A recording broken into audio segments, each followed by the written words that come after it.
नमस्कार, सबका हिसाब होगा देख रहे हैं आप और आपके साथ मैं हूं ऋतु। और आज का सवाल सिर्फ एक मीटिंग का नहीं है, आज का सवाल है ग्लोबल पावर गेम का। आज का सवाल है, क्या ईरान ने अमेरिका को कूटनीतिक तौर पर झटका दिया है या ये पूरी कहानी कुछ और है।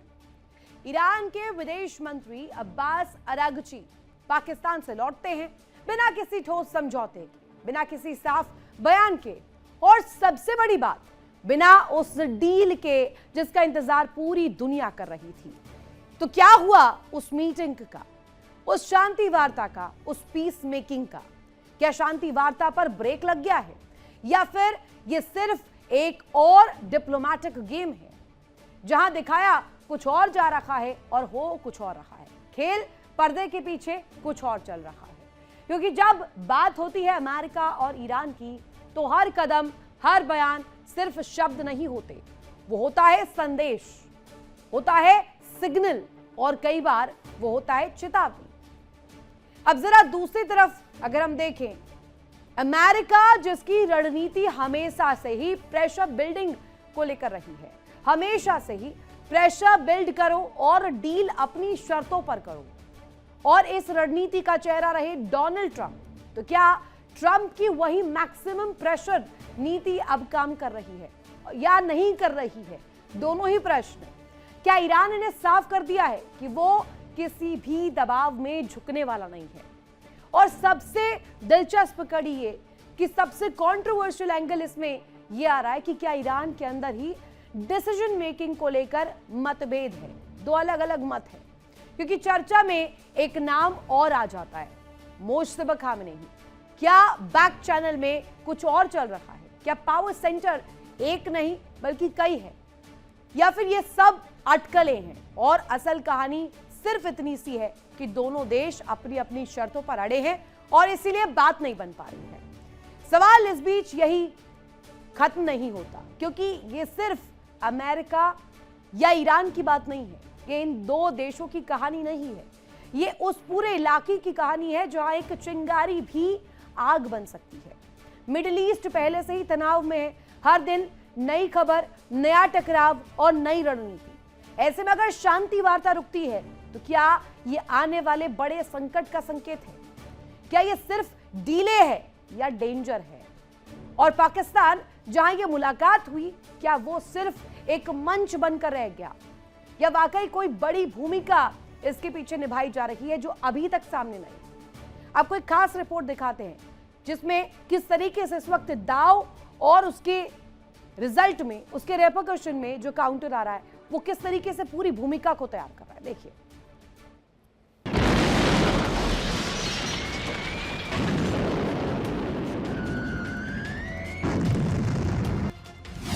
मिडिल ईस्ट में डील रुकी या खेल बदला?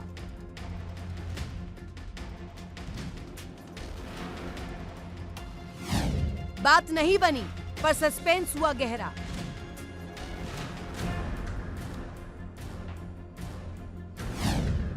महायुद्ध में तूफान, हर कदम पर नया बयान।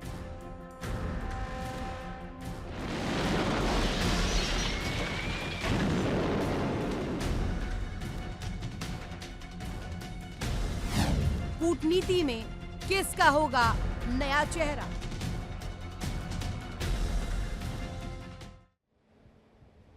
तो ये तमाम दाव आपने देखे और इसके तहत किस तरीके से पूरा जो बैटल ग्राउंड है वो इस वक्त सजा हुआ है।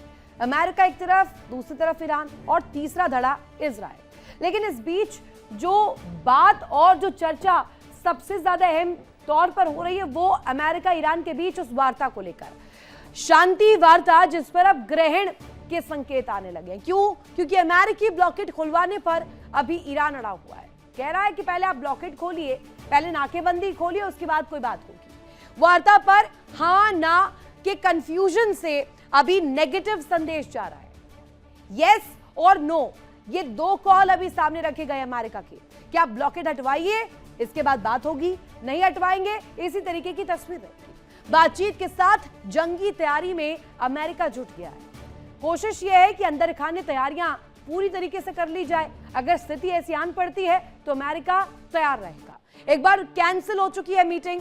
ईरान के 10 पॉइंट प्लान को लेकर मतभेद है और साथ ही साथ आपको बता दें ग्रहण इसलिए कह रहे हैं क्योंकि सीज फायर की शर्तों पर दोनों पक्षों के बयान आक्रामक है, दोनों ही अग्रेसिव है। अब साथ ही साथ आपको बता दें कि ईरान ने कैसे अमेरिका की बेइज्जती की है। चारों खानों में इस वक्त इसी बात की चर्चा है कि यह बेइज्जती डोनाल्ड ट्रंप के लिए सबसे ज्यादा बड़ी है, अमेरिका के लिए सबसे ज्यादा बड़ी है। यूएस प्रतिनिधि मंडल जो रिप्रेजेंटेशन है उनसे मिलने से सीधे इनकार कर दिया, कोई मिलने नहीं जाएगा। इस्लामाबाद में बिना मिले अरागची की वापसी होती है, वो शर्तें सौंप कर आ जाते हैं वापस वतन। विटकॉफ कुशनर से बिना मिले अरागची वापस लौटते हैं। ये बेइज्जती की सबसे बड़ी वजह मानी जा रही है। अमेरिकी शर्त पर बातचीत करने से सिरे से इनकार कर दिया गया और ये तस्वीर भी सामने आ रही है जिसमें पाक यात्रा रद्द करने के पीछे ट्रंप का तर्क अब समझ लीजिए। ट्रंप ने कैंसिल की विटकॉफ कुशनर की यात्रा, क्यों? लास्ट मोमेंट पर ऐसी क्या मुसीबत आन पड़ी? इस्लामाबाद के लिए 18 घंटे की फ्लाइट लेना बेकार है। उनका मत यह है कि ये बेनतीजा ही रहेगी। ईरान से बेकार की बातें करने की जरूरत नहीं है, इस पक्ष में इस वक्त नजर आए।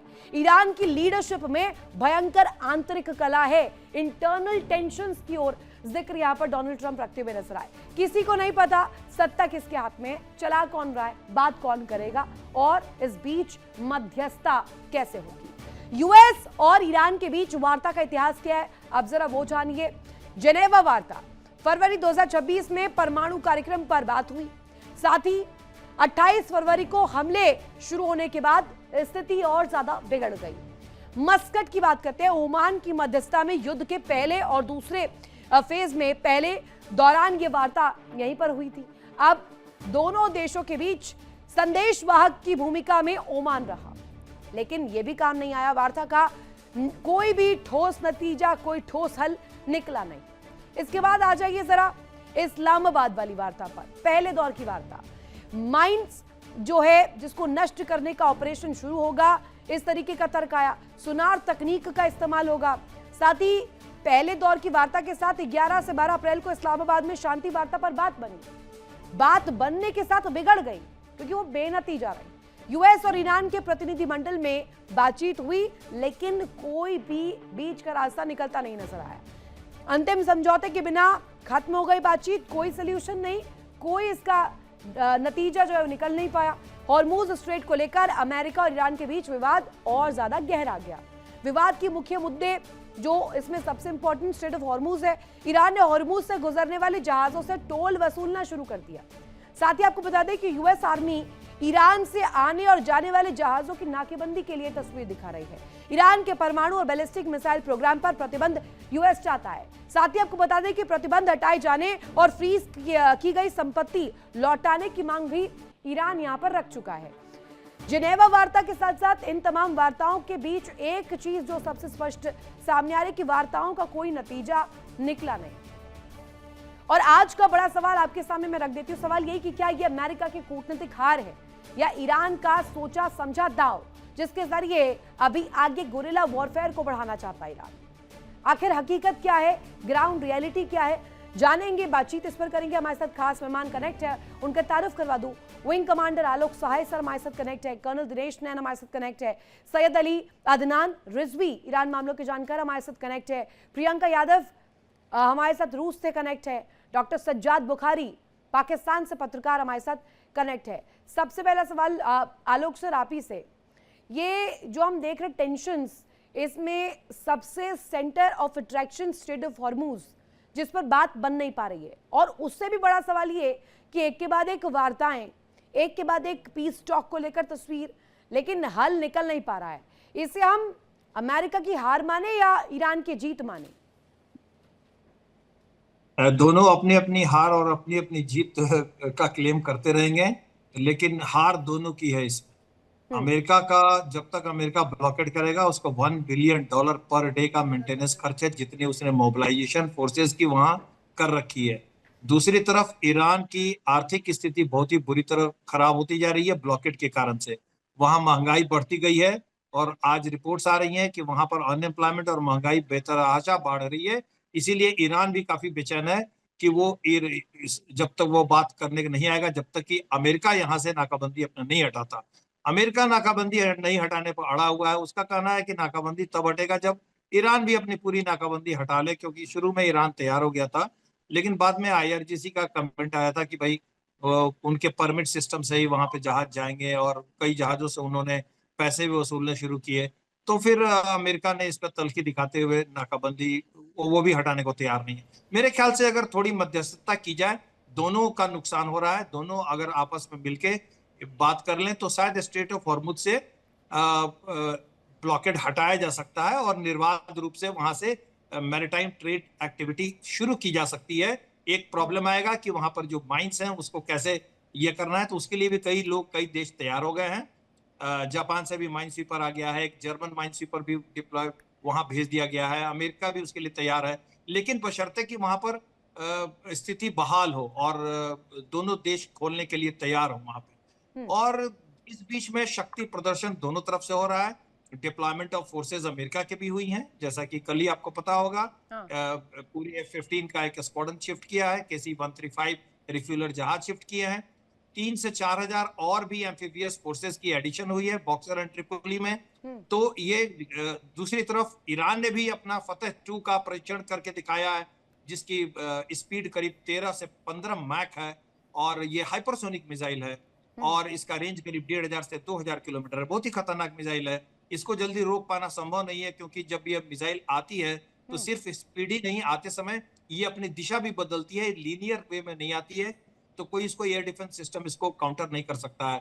तो और प्लस वो जो हैदर 110 जो हाई स्पीड बोट, दुनिया की सबसे ज्यादा तेज हाई स्पीड बोट है वो, 200 किलोमीटर के स्पीड से, और उसमें एंटी शिप मिसाइल्स लगी हुई हैं। सबसे बड़ा सवाल इस बीच ये उठ जाता है कि अरागची वापस आ जाते हैं, मिलते भी नहीं हैं, और जो अमेरिकन डेलीगेशन है वो वहां पर जाता भी नहीं है, पहुंचता भी नहीं है, उसे भी रद्द कर दिया जाता है। दिनेश नैन सर, आप इसे पावर गेम कह रहे हैं या इसे मैं किस तरीके से डिफाइन करूं, आप क्या समझ रहे हैं? ये अरागची की वापसी, एक टेबल पर ना बैठना, ये दिखाता क्या है? चाहते हैं दोनों शांति हो जाए?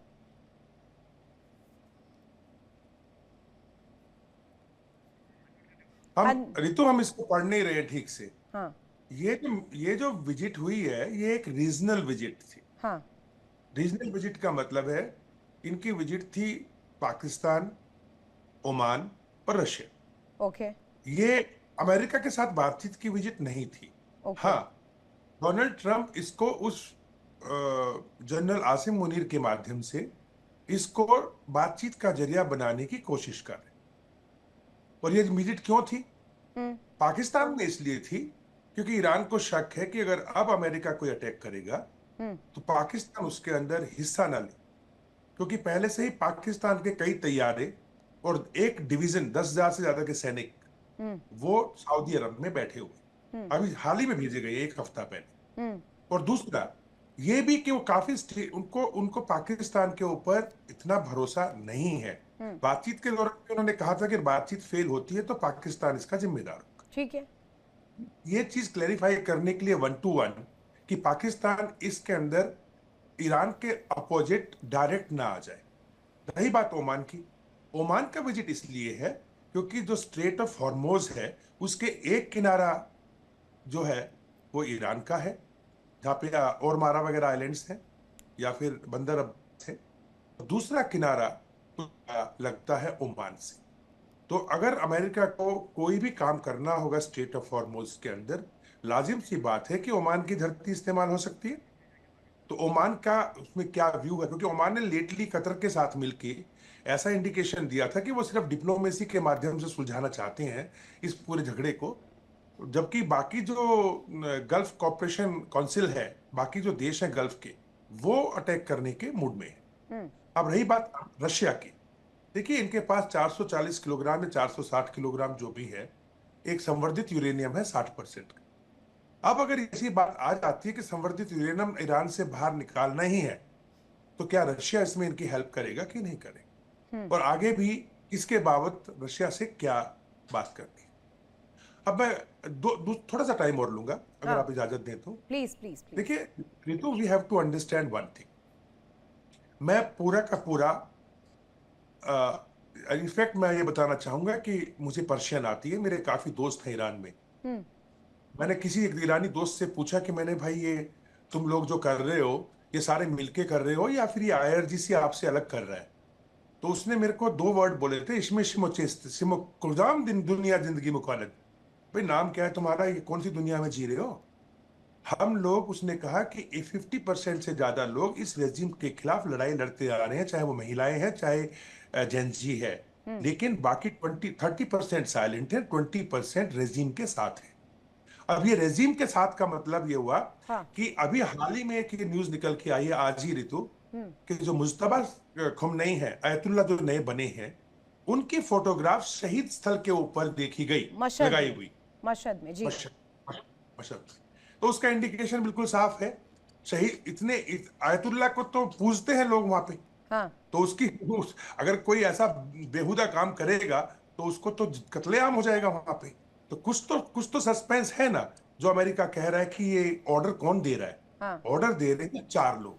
सबसे पहला है इनका जो नया NSA बना है, क्योंकि मुज्तबा के बाद में जिसके पास कमांड जानी थी, जो आयतुल्ला खुमैनी पहले से निश्चित करके गए थे, वो था लारिजान, जो इनके NSA थे, लारिजान। वो उनका खात्मा हो गया।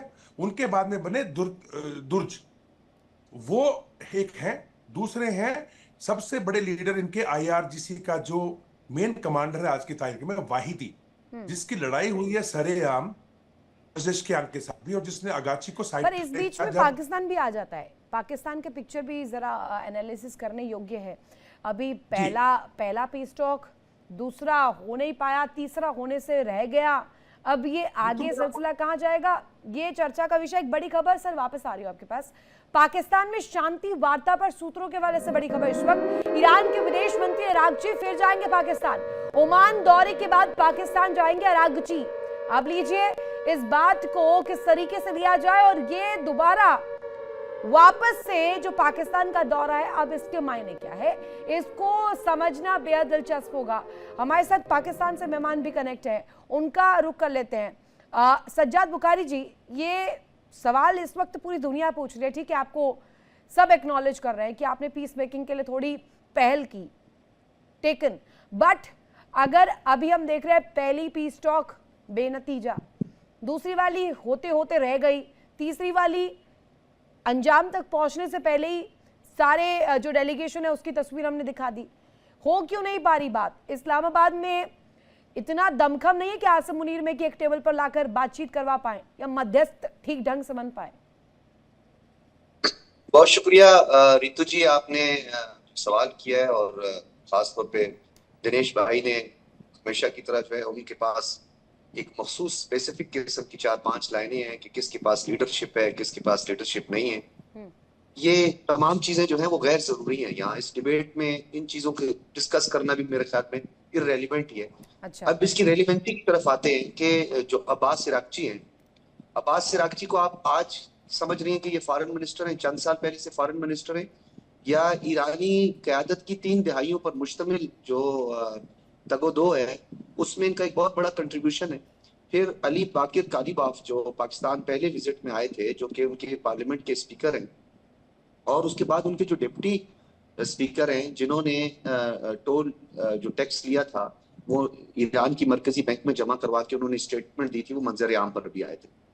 अब अब्बास सिरागची की आपने ब्रेकिंग न्यूज अभी दी है, ये ब्रेकिंग न्यूज आज की नहीं चल रही है, ये कल रात से ये ब्रेकिंग न्यूज चल रही है कि अब्बास सिरागची जो है वो मस्कत से वापस आएंगे पाकिस्तान। और ये बात बिल्कुल ठीक है कि ये उनका जो 3 कंट्रीज हैं, 3 स्टेट्स विजिट था, जिसमें इसके बाद उन्होंने मॉस्को भी जाना है, और ये एक्सपेक्ट भी किया जा रहा है कि व्लादिमीर पुतिन से भी उनकी मुलाकात होनी है। अब बात यहाँ पे ये है कि ईरानी की आदत को कंट्रोवर्शियल बनाना, या उनको ये कह देना कि उसमें जो रेवोल्यूशनरी गार्ड है या उनकी जो दीगर पासदारान ईरान है, या इनमें कोई डिवीजन है, तो अगर कोई ऐसा डिवीजन होता, मैं बात मुकम्मल कर लूँ कर्नल साहब, बिल्कुल आप कीजिएगा, इंटरप्ट कीजिएगा, मैं बात मुकम्मल कर लूँ, तो आपको याद होगा कि ये 7 मरतबा, एक नहीं 7 बड़ी रैलियां निकली हैं तेहरान में, और तमाम के तमाम जो ईरान है, ईरानी हैं, उन्होंने अरे सवाल लेकिन इसमें इस्लामाबाद का है, इस्लामाबाद क्यों नहीं ला पा रहा एक पेज पर?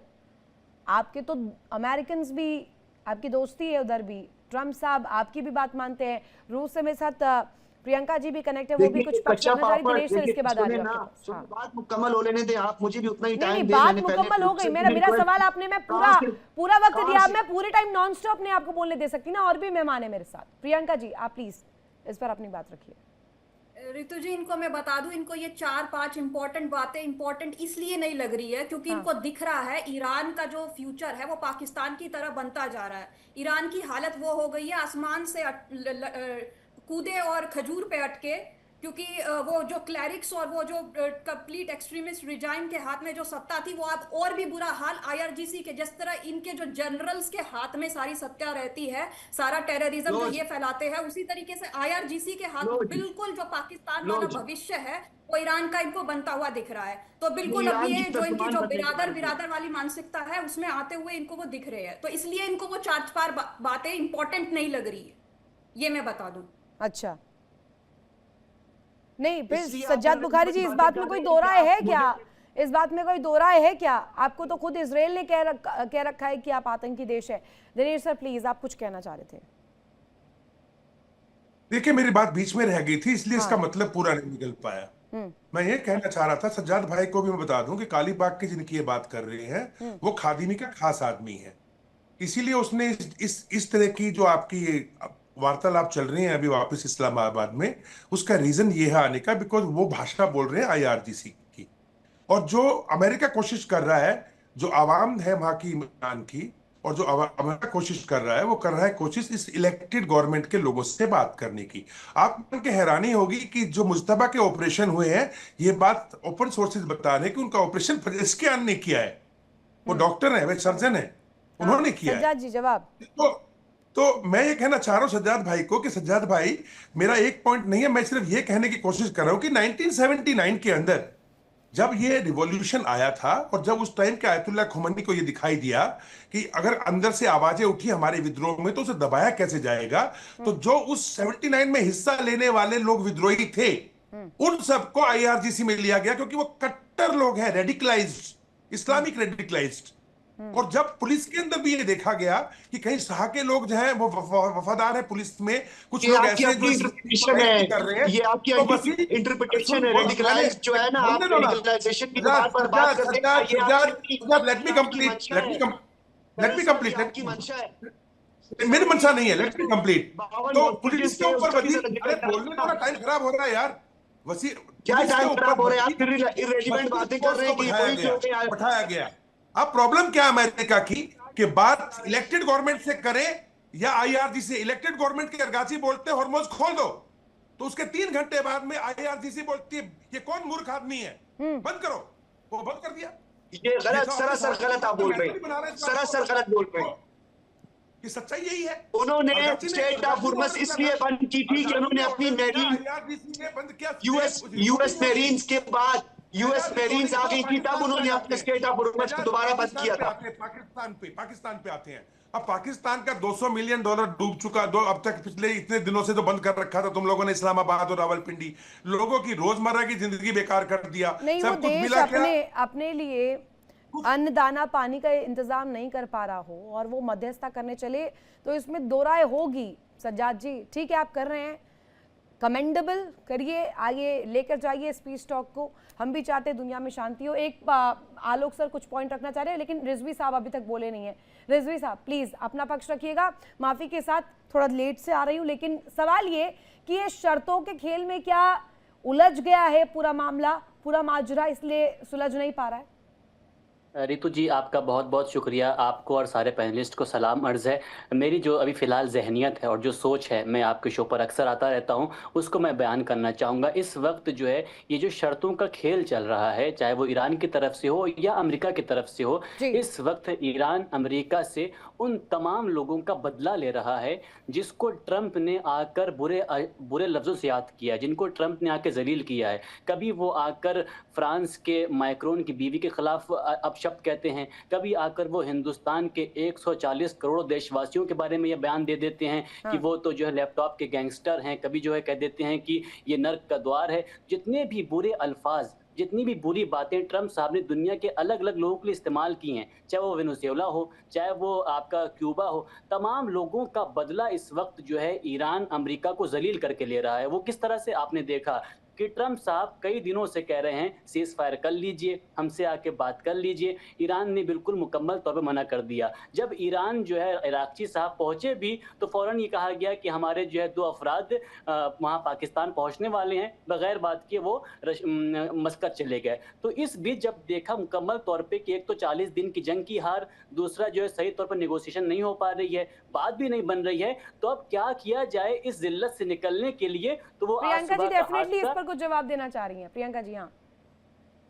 मैक्रोन की अगर मैं बात करूं, Macron is very notorious person. वो अब ये कोशिश कर रहे हैं कि वो यूरोपियन यूनियन के नए लीडर बन जाए, नाटो के नए लीडर बन जाए। वो इस मौके को इस तरीके से देख रहे हैं और वो अपनी लॉबी को तैयार कर रहे हैं, जो कि बहुत ही गलत स्टेप है, बहुत ही ज्यादा गलत स्टेप है। अगर नाटो टूटता है तो जो रशिया को जो काउंटर करने का फ्यूचर का कोई भी उनका एजेंडा होता है वो विफल हो जाएगा।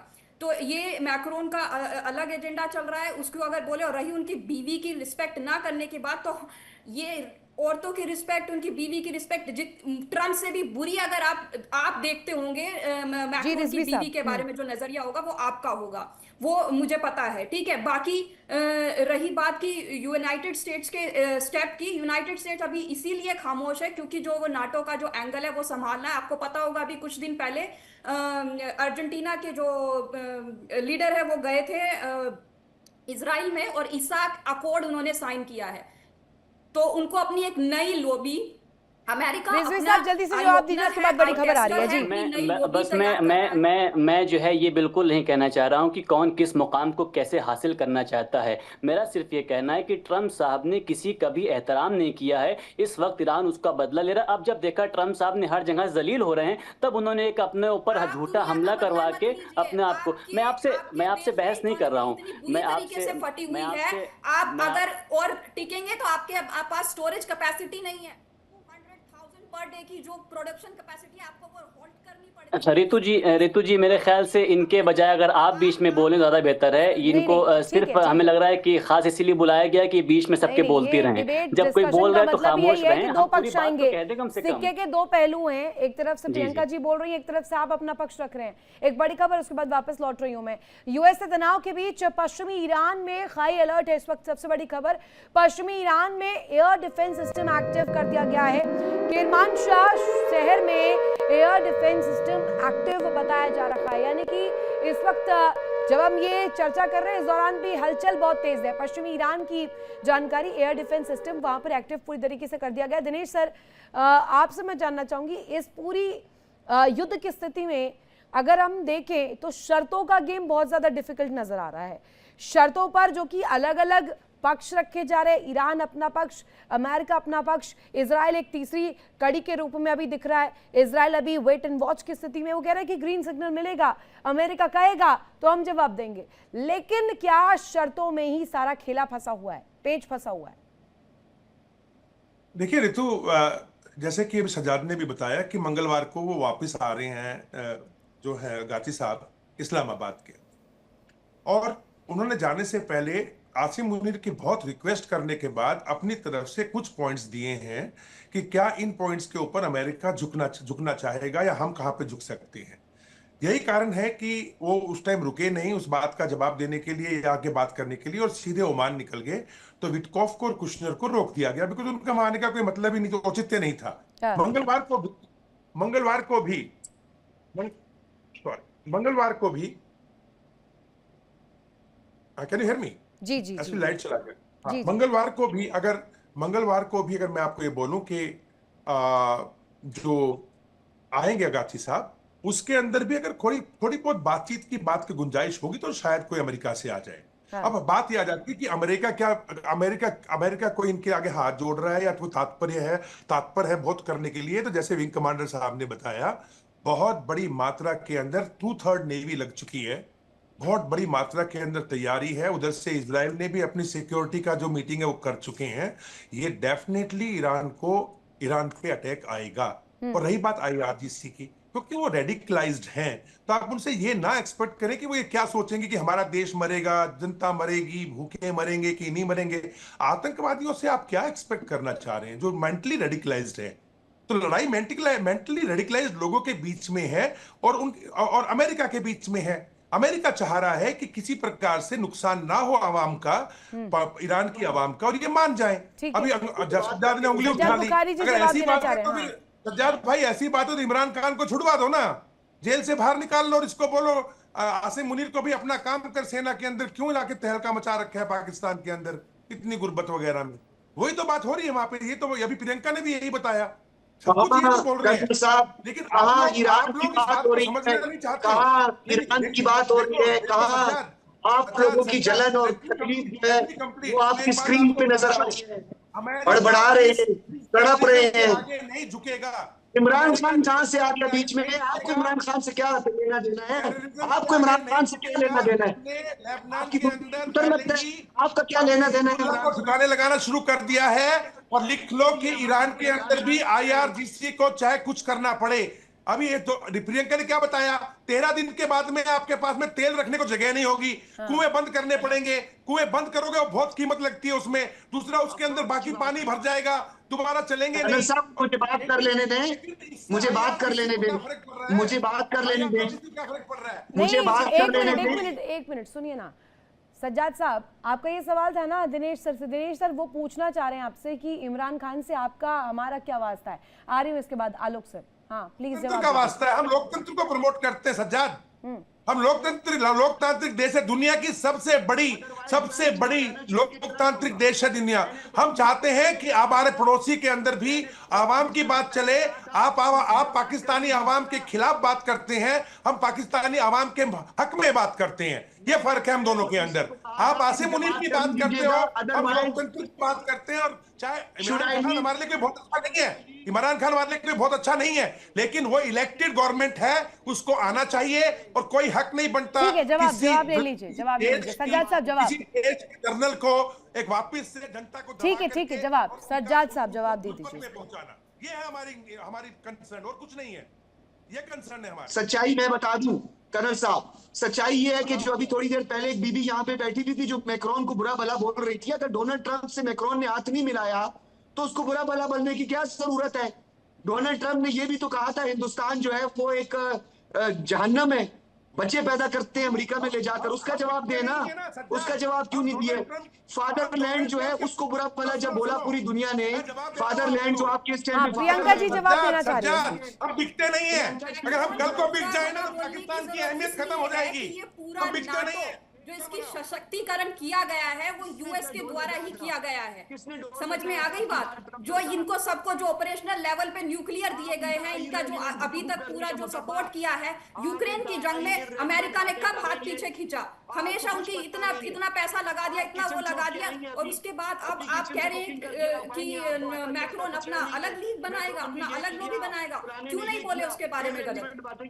सारी की सारी आपको पता कख का नहीं है, आपको इस पूरे सिनेरियो का ही पता नहीं है।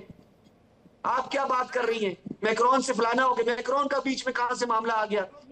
इंतहाई संजीदा गुफ्तगू हो रही है यहाँ पे। नहीं पता है, कुछ बात हो रही है इस कॉन्फ्लिक्ट की, बात हो रही है इस क्राइसिस की। इस क्राइसिस को भी एस्केलेट कर रहा है पाकिस्तान। पाकिस्तान मीडिएटर बना हुआ है, आपको तकलीफ हो रही है।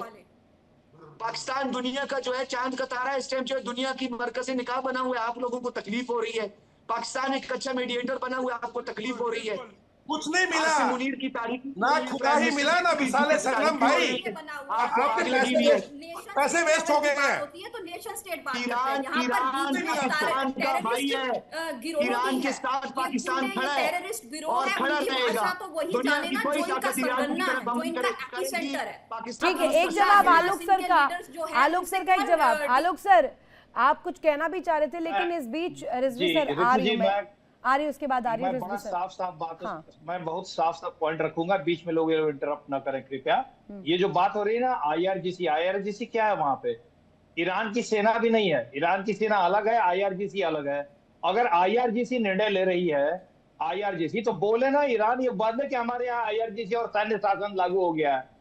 ये आगे में कभी अराक्ची आते हैं, कभी पेजिस्किया आते हैं, पेजिस्किया से जो उनके जो लीडर है अहमद वहीदी, उनके दूत के साथ संसद में खूब पब्लिक सरेआम झगड़ा हो गई थी। सबको पता है कि उनसे रिश्ते अच्छे नहीं है। उसी तरह से आप पाकिस्तान के जो यहाँ बैठे हुए हैं, अब मैं उनसे पूछना चाहूंगा, आप डेमोक्रेटिक कंट्री हैं क्या? किसी भी डेमोक्रेसी के कंट्री में किसी सैन्य शासक को राजनीतिक पहल के लिए, बातचीत के लिए बुलाया जाता है क्या? किसी भी जनरल को, अरे देखिए, मैं डेमोक्रेसी की एक बेसिक परिभाषा बता रहा हूँ। का बयानिया पढ़ रहे हैं। आपको ईरान के अंदर क्या पड़ी है, IRGC की या रेवोल्यूशनरी गार्ड की या पाकिस्तान ईरान की? आप ये कहें कि ये जंग खत्म हो, आप जंग को मजीद एस्केलेट कर रहे हैं, प्रोवोक कर रहे हैं आप। ये जो बात करने का तरीका होता है ना, बीच में इंटरप्ट करके, सहनशीलता नहीं जो होती है, यही रेडिकलाइज्ड माइंड की पहचान होती है। कौन सा रेडिकलाइज्ड? हिंदू इंतहा पसंद रेडिकलाइज्ड होता है, ज्यूज रेडिकलाइज्ड होता है, ये ईरान रेडिकलाइज्ड है। जब आप बोल रहे थे मैं चुप था ना, तो इंतहा पसंद एक्सट्रीमिस्ट रेडिकलाइज्ड स्टेट है भारत और इजराइल, ये दोनों। अरे जवाब तो लीजिए सज्जाद जी, सज्जाद जी जवाब तो लीजिए। आलोक से प्लीज कंप्लीट कीजिए, उसके बाद सज्जाद जी आ रही हूँ ना। वक्त आपको मिल रहा है, जब आपसे पूछा जाता है तब आप जवाब नहीं देते, इधर उधर घुमाते हैं बातों को। आलोक सर, हाँ। जहां के जनरल्स डिप्लोमेसी की बात करते हैं, राष्ट्रीय निर्णय में जिनको शामिल किया जाता है, वो कंट्री, वो देश क्या अपने आप को डेमोक्रेटिक देश बोलता है? उसी तरह से IRGC अगर वहां पॉलिसी डिसाइड कर रहा है, और ये बात कहना कि अमेरिका हार गया और अमेरिका ये कहे कि ईरान हार गया, कैसे आप कह रहे हैं? आप टीवी चैनल पे आपका अमेरिका हार गया, अमेरिका हार गया, सरेंडर कर दिया है। शंकर और मोदी उसका जवाब क्यों नहीं देते? उनसे जवाब लेना। ठीक है, ये तो शब्दावली है पाकिस्तान की। नहीं, रुकिए एक मिनट। रिजवी साहब, आप एक प्रतिक्रिया देना चाह रहे थे, उसके बाद मैं सज्जाद साहब के पास जाऊंगी। हाँ जी, मैं बस यही कहना चाह रहा था कि हम लोग जो है ना कहीं ना कहीं अमेरिका पर बात करने के बजाय हम IRGC की गुफ्तगू में फंसे हुए हैं। IRGC कैसे काम करती है, कैसे काम नहीं करती है। जो दिनेश सर ने कहा कि कुदूम दुनिया ज़िंदगी में कुनी, तो फ़ारसी में हमें भी बहुत सारे दोस्त मेरे वहाँ पर रहते हैं। पता नहीं आपने किससे रब्ता कर लिया और 50% IRGC खिलाफ है, फिर भी वो टिकी हुई है। बस मैं ये समझाना चाह रहा हूँ कि ईरान पर एक जो है गैर कानूनी हमला हुआ है। उस गैर कानूनी हमले के जवाब में ईरान ने 40 दिन टिक के लड़ाई की है। उसके बाद नेगोशिएशन के लिए अमेरिका को मजबूर किया है। अब हमारी गुफ्तगू इस पर हो रही है कि आगे जंग बंदी के लिए हमें किस तरह आगे बढ़ना है। लेकिन अब हम जो है, आपने 5 साल जो है देश की सेना को दिए हैं, क्या हमारी देश की सेना का कोई ये ऐसा व्यू है कि IRGC आतंकवादी संगठन है, या हमारे हिंदुस्तानी मुल्क का कोई ऐसा व्यू है? आप अपने मन से कुछ भी बोलते रहिए, अपनी हवाई बातें करते रहिए, लेकिन आपको इसके शो के अलावा कई जगहों पर समझाया है हम लोगों ने कि आप IRGC के बारे में सही तालीमात हासिल कीजिए, फिर अपनी जबान खोलिए, यूं ही हवाई बात ना कीजिए। चलो तैयब भाई, जो मैंने आपको बताया कि रिजवी सर है, रिजवी जी है जी। अच्छा, रिजवी भाई, जो 1979 के अंदर जिन लोगों ने हिस्सा लिया था रिवॉल्यूशन में, वही लोग बाद में जो है खुमैनी जी ने, जो आयतुल्ला थे, उन्होंने उनको IRGC में कन्वर्ट किया। इसमें आपको कोई शक है तो आप अभी खोल लो, नंबर 1। बस मुझे इसका शक नहीं है, मुझे इस बात का शक नहीं। बिल्कुल आपकी बात सही है। मैं इसका बोला नहीं बीच में आपके, 2 सेकंड बीच में नहीं, 2 सेकंड नहीं, मैं बीच में नहीं बोला, है ना, मैं बीच में नहीं बोला। देखिए, लड़ाई और गैर कानूनी जो आप बातें कह रहे हैं ना, गैर कानूनी वो हैं जो आवाम के ऊपर, इलेक्टेड गवर्नमेंट के ऊपर एक धार्मिक पॉइंट को रख के, सिया धार्मिक पॉइंट को रख के, और उसके ऊपर एक अलग से फोर्स बना के पूरी सेना और हर चीज के ऊपर काबिज करके बैठ गए, जैसे पाकिस्तान में सेना बैठी हुई है। सुन लीजिए, तो लड़ाई वहां से है। और वो लोगों से लड़ाई क्यों है? क्योंकि उन लोगों ने कोई भी कानून, कोई भी चीज दुनिया की, चाहे वो हॉर्मोज के बारे में हो, चाहे वो NPT में साइन करने के बाद संवर्धन कितना करना है उसके बारे में हो, चाहे वो P+5 की जो एक कॉम्प्रिहेंसिव जो आपका डायलॉग हुआ था इनका आपस में, 5 कंट्रीज का, इसका ईरान का, उसके अंदर मालूम है इन्होंने क्या शरारत की थी कि अगर इंटरनेशनल एटॉमिक एनर्जी को, हमारे किसी भी एटॉमिक प्लांट का निरीक्षण करना है, तो वो होना तो ये देखा जाए तो एनी टाइम एनीवेयर, कभी भी और कहीं भी। ऐसा नहीं, नहीं 24 दिन का टाइम दोगे आप हमको, 24 दिन का टाइम। अरे 24 दिन के अंदर तो आप बोरॉन छिड़क दो, जवाब जो है इन्होंने यहाँ पे किया ईरान में, वो गैर कानूनी है, वो गैर कानूनी है 60%। उसकी महिमा मत गाओ, वो आप कानूनी कह रहे उसके हैं, ऊपर वो आप point कह हो रहे हैं, रहा है। कहाँ लिखा है गैर कानूनी है? ये आपकी जबान है, आपका अरे, दिमाग का मैंने फतूर है, आपको कहाँ लिखा है गिनवाया, ये? कहाँ पे मैंने लिखाइए, आपको दिखाइए कहीं ना। गिनवाया, ये लिखा है, ये लिखा IAEA का है NPT के अंदर, 75% जो निरीक्षण है कहाँ पे हुआ है? अरे तो रिजवी साहब, आपको नियत में खोट नहीं लग रहा है क्या? एक बात बताइए मुझे, आपने तमाम चीजों का जिक्र किया, आप पूरी तरीके से 100% श्योर है इस्लामाबाद कर पाएगा आगे, आपकी शर्तों को आगे मनवा पाएगा? नहीं, मैं तो ये कह रहा हूँ कि इस्लामाबाद जो है इस वक्त जो है, जो अमेरिका कह रहा है, जो अमेरिका कहलवाना चाह रहा है, जो अमेरिका की नुमाइंदगी इस्लामाबाद कर रहा है, वो उस तरह से बात हो रही है। मेरा ये कहना है कि आप लोग जो गुफ्तगू इस बात पे कर रहे हैं कि ईरान में ये गैर कानूनी, वो गैर कानूनी, 800 से ज्यादा जो ये अमेरिकन बेसेस हैं वो कानूनी है। कहने का मतलब पाकिस्तान पिट्ठू है अमेरिका का। प्रियंका जी जवाब, प्रियंका जी। हाँ रितु जी, 1979 में इन्होंने पहले भी सरकार ये कहकर पलट दी कि वो सरकार डेबोर्च है, छोटे कपड़े पहनाती है, क्लब में जाके शराब पीते हैं बच्चे, अपनी मर्जी से शादी करते हैं। फिर इनकी खमेनी सरकार क्या लेकर के आई? दुनिया का number 1 producer, consumer and supplier of heroin, opium. 17% Iran की जनता अफीम के नशे में दुरुस्त है, झूठ बोल और रही हो। 29,500 बिलो 13 इयर्स एज की लड़कियों का इन्होंने पीडोफाइल मैरिज किया। झूठ कह रही हो। ये यही मैं कहना चाह रहा हूँ कि एप्स्टीन गैंग, है वो बच्चे जो अपनी मर्जी एप्स्टीन से गैंग कहाँ 18 से गया? 20 साल की उम्र के आप बाद ट्रम्प शादी समर्थन है करते ना? हैं, आप Saturday ट्रम्प समर्थक night कभी हैं? क्लब में आप थोड़ा सा ट्रम्प पी समर्थक लेते नहीं हैं, हैं, आप म्यूजिक सुन एप्स्टीन लेते हैं, गैंग की चाहने वाली मूवीज हैं। देख रहे थे, वो डेबॉच है, एप्स्टीन या गैंग ये की जो समर्थक 1.5 हैं लाख आप। परिवार नहीं, इस सामूहिक तरीके से तौर नहीं से रिजवी साहब, तो पर्सनल एप्स्टीन कमेंट्स गैंग नहीं, बैठकर नशे पर्सनल से कमेंट्स बनकर नहीं बिल्कुल रिजवी बैठे। साहब, ये बिल्कुल नहीं, मैं इसे यहाँ पर अप्रिशिएट नहीं करूंगी। इस डिस्कशन में आप पर्सनल कमेंट्स नहीं करेंगे। एप्स्टीन समर्थक हैं, प्रियंका जी के लिए आप किस तरीके से बात कर रहे हैं, नहीं मैं ये बिल्कुल आपको अलाउ नहीं करूंगी, सॉरी। एक जवाब आलोक सर। हाँ, एक छोटा सा मैं ये पूछना चाहता हूं कि ईरान में शासन कौन चला रहा है, नंबर 1। नंबर 2 बात, अगर ईरान में सब कुछ सही है, इनके सारे समर्थक हैं, तो क्यों वहां कर्फ्यू है, क्यों वहां इंटरनेट नहीं है? आज 58 दिन हो गए इंटरनेट नहीं है वहां। आप क्यों मार्शल लॉ लगा के बैठे हुए हैं? क्यों आप प्रदर्शनी पर क्यों आपने रोक लगा रखी है? आप प्रेस को बुलाइए वहां, आप सारी चीज वीडियो से दिखाइए। आलोक क्या साहब बात जी, कर रहे आपको हो? मैंने कई आप बार यहाँ जवाब कह दिया रहे, है। अरे साहब आप बैठ के पढ़िए, आज 58 दिन हो गए वहां इंटरनेट बंद है। एक बंदे ने स्टारलिंक से वहां एक जर्नलिस्ट ने दिया तो उसको अरेस्ट कर लिया आपने, इंटरनेशनल झूठ बोल रहे हैं जर्नलिस्ट आलोक को। साहब जी, आप आपको नहीं यहाँ पता। पर, मैं आपको आप भेज यहाँ दूं पर, फोटो। नहीं अरे फोटो मैं भेजने आपको से नहीं फोटो होता है, मैंने आप ये कहीं भी जवाब प्रूफ कई मरतबा दिखाइए आपको कि दिया हाँ है। इंटरनेट चालू है, कई मरतबा मैंने इंटरनेट आपको चालू ये है, जवाब दिखाइए दिया है। प्रूफ। मैं आपको दिखाऊं? आप किसी भी मैं मैगजीन आपके, में, मैं इस, आप ईरान के ही किसी मैगजीन में ये दिखाइए कि इंटरनेट हमारे यहाँ चालू है। नंबर 1। नंबर 2 आप ये बताइए कि ईरान का शासन कौन चला रहा है? जी अगर आपको ये नहीं पता ये कि दो ईरान बात का बता शासन दीजिए कौन आप। चला रहा है तो मेरे ख्याल ठीक से है, फिर एक बड़ी आप जो खबर, डिबेट- उसके बाद वापस लौट रही हूँ इस डिस्कशन में। एक बड़ी खबर इस वक्त सामने आ रही है, पाकिस्तान में शांति वार्ता पर सूत्रों के हवाले से खबर। इस्लामाबाद पहुंच गए हैं ईरानी विदेश मंत्री अब्बास अरागची। ओमान दौरे के बाद इस्लामाबाद पहुंच गए। इसी पर बात हो रही थी कि ट्यूसडे जाएंगे, लेकिन अभी एकाएक ये जानकारी सामने आ रही है। सोर्सेज ये कह रहे हैं कि इस्लामाबाद पहुंच चुके हैं। सज्जाद बुखारी जी, अभी तो हम बात ही इस पर कर रहे थे कि ओमान के बाद सीधे इस्लामाबाद जाएंगे, और अब ये सोर्सेज बता रहे कि पहुंच भी गए हैं। इससे पहले कंफर्म कीजिएगा, और इससे आगे क्या, अब इस टॉक्स में आगे क्या होने वाला है? रितु जी, अगर आप 1+5 का जो पैनल है अगर संभाल नहीं सकती है तो ऐसा शो ना कंडक्ट किया करें कि आप जो है अच्छा। उसमें शफाफियत को और उसमें आप बैलेंस ना कर सके। आप अपना टाइम देखिए। मैंने आपके प्रोड्यूसर को कहा था कि मुझे टाइम दीजिएगा, तब मैं आपका शो जो है वो ज्वाइन करूंगा। सज्जाद जी, सबसे पहले तो मैं आपको आप बता रेडी दूं, नहीं एक मिनट, आपको मैं पहले बता दूं, आपसे या पाकिस्तान के किसी भी पत्रकार से मुझे इस बात को सीखने की जरूरत नहीं कि 1+5 का मैं बैलेंस कैसे सेट करूं।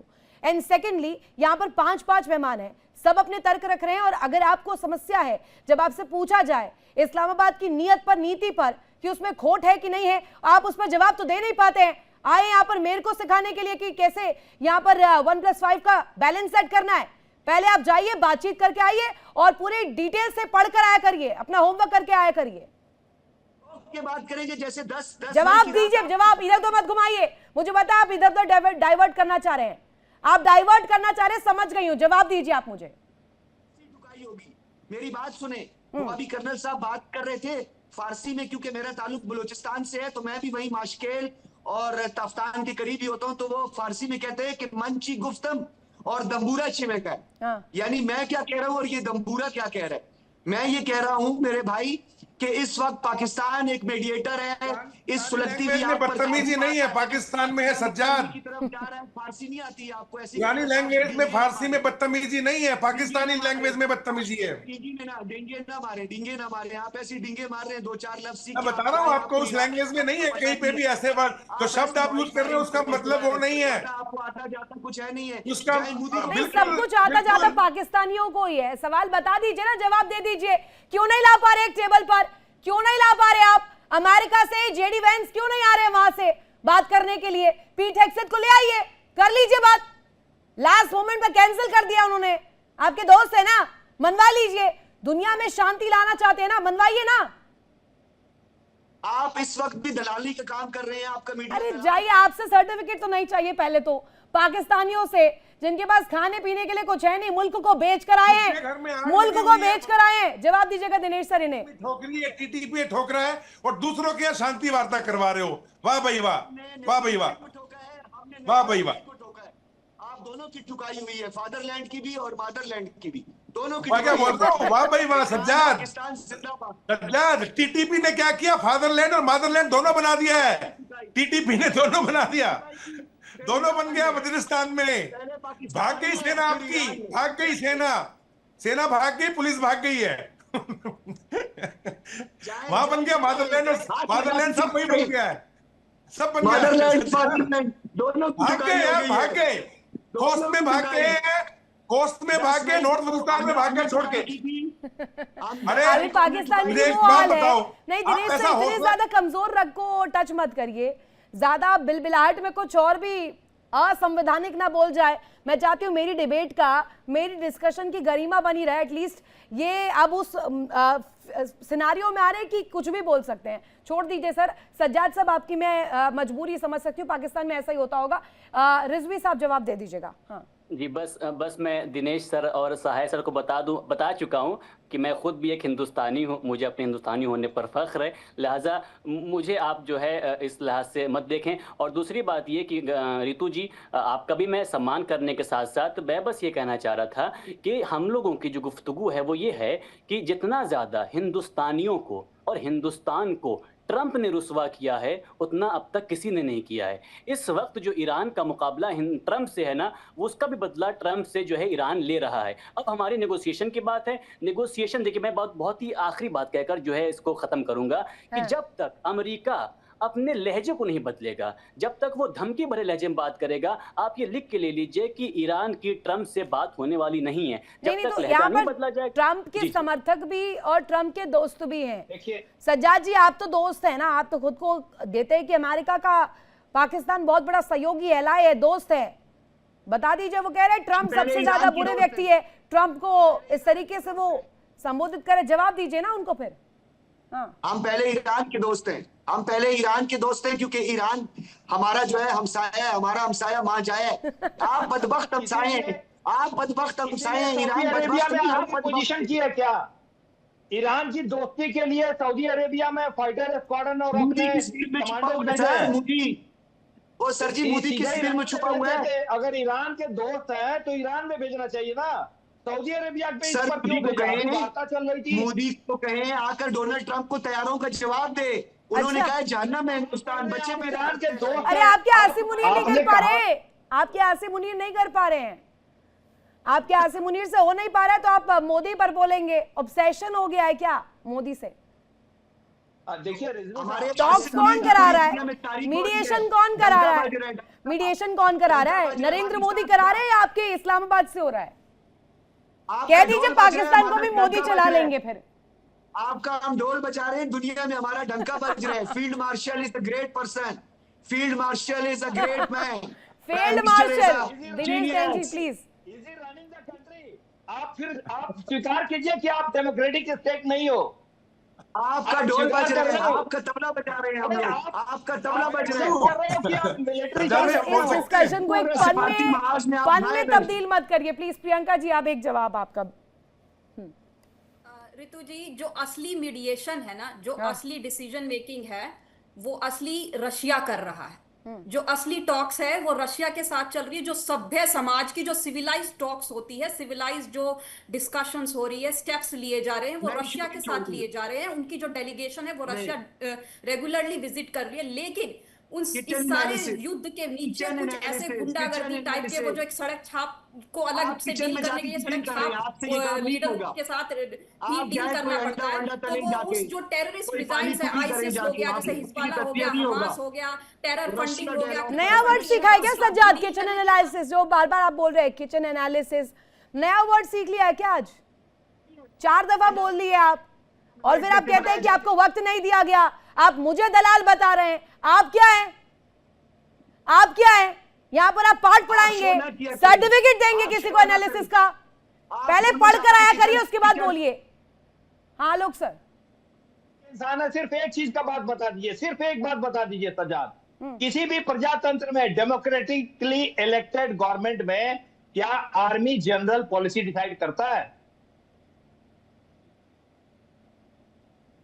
सज्जाद साहब, सज्जाद साहब, सिर्फ एक बात का जवाब दीजिए, किसी भी डेमोक्रेसी में प्रजा इलेक्टेड गवर्नमेंट में क्या आर्मी जनरल पॉलिसी डिसाइड करता है? मेरी बात सुनिए, आपको आर्मी से एक मसला है, मुझे पता है। आपकी टुकाई हुई है ना, ताजा ताजा आपकी टुकाई हुई है, इसीलिए ये कौन सी दुनिया में हुआ? ये कौन सी दुनिया में हुआ सज्जाद साहब? बोलिए ना, क्या डेमोक्रेसी नहीं है? नहीं, ये कौन सी दुनिया में, कौन से नए ये दिमागी में ये बिरयानी पका रहे हैं आप? कहां से आया ये ख्याल आया कहां से? दिनेश सर, आप बेइज्जती कराने आ जा रहे हैं डिस्कशन में। दिनेश सर, हाँ ये बीच में बहुत ठीक हो गए थे सज्जाद भाई, पता नहीं कौन सी बिरयानी आई अमेरिका से, समझ में नहीं आ रहा। सब कुछ कभी प्रियंका के साथ, कभी आपके साथ गलत सलत बोलना शुरू हो गए हैं। देखिए, मैं बताता हूँ ईरान के बारे में। ये कह रहे ना ईरान के लिए इन्होंने बहुत कुछ अच्छा कर रखा है, तो ईरान के साथ में अगर इन्होंने अच्छा किया होता तो 2 साल पहले एक दूसरे पे मिसाइल नहीं मार रहे होते। ईरान इन पे ये इल्जाम नहीं लगा रहा होता कि पिछले जून में जो 12 दिन का युद्ध हुआ था तो B-2B बॉम्बर्स को आपने स्पेस दी। ईरान इन पे ये इल्जाम नहीं लगा रहा होता कि शम्सी एयरबेस में से आप जो है रिपर ड्रोन्स क्यों उड़ा रहे हैं अभी अमेरिका के। ईरान इनके ऊपर ये नहीं कह रहा होता कि भैया ये सऊदी अरब के अंदर तैयारे भेज रहे हो F-16 और एक डिवीजन भेजी है, ये क्या वहां पे अचार खाने के लिए भेजी है? सज्जाद साहब, आप नहीं, सवाल मुझे पूछने दीजिए, ये मेरा काम है। सज्जाद साहब, ये मुझे बताइए, आप क्यों अमेरिका की दलाली कर रहे हैं? अमेरिका की तरफ से क्यों बैटिंग कर रहे हैं? अमेरिका की तरफ से क्यों बातें रख रहे हैं? ट्रंप पापा बोलते हैं जाइए तेहरान, तो चले जाते हैं तेहरान। आपके आसिम मुनीर तुरंत झोला उठाकर वहां जाके फिर मुंह की खाते हैं, फिर सऊदी में मिलिट्री भेज देते हैं। जवाब सुनेंगी? हाँ प्लीज जवाब। हाँ दिनेश सर प्लीज जवाब दो, मैं अभी जवाब देता हूँ। हाँ। अब की बार ट्रंप सरकार, ये बगलें कौन बचाता रहा? पूरे खानदान को लेकर कौन गया था? हाँ। अभी ये नेतन्याहू की कंट्री में जाकर वहां किसने बोला था कि फादरलैंड और हमारी जो इंडिया मदरलैंड है? दलाल कौन है? रूस की दलाली भी अभी आप कर रहे हैं। अच्छा, कोई अच्छा जो है व्यापारी चेक करें, दलाली भी किसी सही। आपने नेतन्याहू की दलाली शुरू कर दी। अच्छा, कम से कम कोई अच्छा बंदा चेक करते, कोई अच्छा बंदा आप जाके चेक करते। चलो माजी में आप अमेरिका की दलाली करते थे, चाइना के रास्ता रोक रहे थे, कंटेनमेंट का काम कर रहे थे, ठीक है। लद्दाख में आप थप्पड़ और घुसे पड़े, वहां आपको कुछ नहीं पता चला। यूरोपियन यूनियन ने क्या कहा था? मदर ऑफ ऑल डील्स, है ना? और बेंजामिन नेतन्याहू ने नेसेट का सबसे सर्वप्रथम जो अवार्ड है, जो मेडल है, वो किसको दिया? प्रधानमंत्री नरेंद्र मोदी को। अमेरिका को झुकाने वाला कौन था टैरिफ के मामले में? प्रधानमंत्री नरेंद्र मोदी। पहले आप जाइए, शर्म से चुल्लू भर पानी लीजिए और डूब जाइए। आप जैसा मध्यस्थ हो तो फिर कैसी मध्यस्थता और कैसी तस्वीर, कैसी पीस टॉक्स? प्रियंका जी। ऋतु जी, मैं ये कहना चाहती हूँ कि हमारे जो संबंध है अमेरिका के साथ, वो रस्सा कसी तो चल रही है, लेकिन हमारे जो संबंध है वो खराब नहीं हुए और हो भी नहीं सकते, क्योंकि दोनों डेमोक्रेटिक कंट्री है, नंबर 1 एंड नंबर 2। और दूसरी बात नहीं आएगा ना, सज्जाद बुखारी जी को समझ नहीं आएगा, उन्हें डिप्लोमेटिक टर्म समझ नहीं आते हैं। उन्हें सिर्फ आसिम मुनीर आतंकियों को लेकर के जो भाषा होती है वही समझवाते हैं। हाँ प्लीज। कि सबसे टैलेंटेड, सबसे इंटेलिजेंट कम्युनिटी वाली जो कंट्री है उसको फादरलैंड बोलते हैं। आप बता दीजिए, उस हिसाब से वो तो आपका दादा लैंड हो गया वैसे तो, क्योंकि आपके फादरलैंड हम हैं। तो आपको कुछ लगता नहीं है आप दादरलैंड को बार बार ऐसे धमकी देते रहते हैं बार बार कि ज्यूज को खत्म कर देना चाहिए, अपने पूर्वजों को खत्म करना चाहते हैं, क्या करना चाहते हैं आप?